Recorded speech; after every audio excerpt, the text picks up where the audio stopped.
Okey geng, rezeki geng. Rezeki apa geng? Tu geng. Tu geng rezeki geng. Nampak apa ni geng? Lebah geng. Lebah lalat. Tapi tak tahu ada madu tak ada madu geng.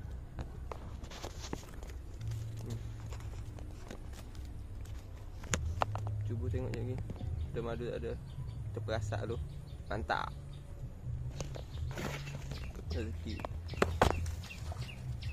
Kita sudah ambil geng. Ni sarang dia. Ni sarang lebah. Sudah ambil. Siap potong. Sarang ada tak tahu madu dia ada tak. Madu dia kat sini.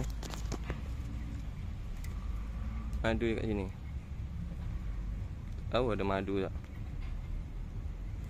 Nampak kosong madu dia tak ada.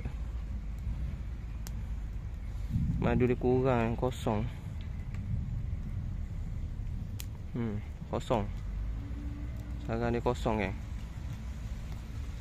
Kira anak dah makan ni. Anak dia dah makan. Anak lebah dah makan. Lama tak buat kerja-kerja macam ni kan. So kita menggunakan kosong geng. Tak ada menggunakan apa. Kosong. Kosong je geng.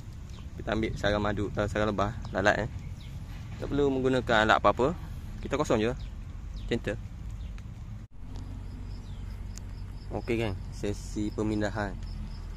Ni kat tangan tu ni ada sikit madu, tak banyak. So nak suruh dia buat madu baru banyak-banyak. Sesi untuk pindah. Inilah sesi pindah. Ratu dah ada kat sana kot. Dia dah pindah So mantap coy.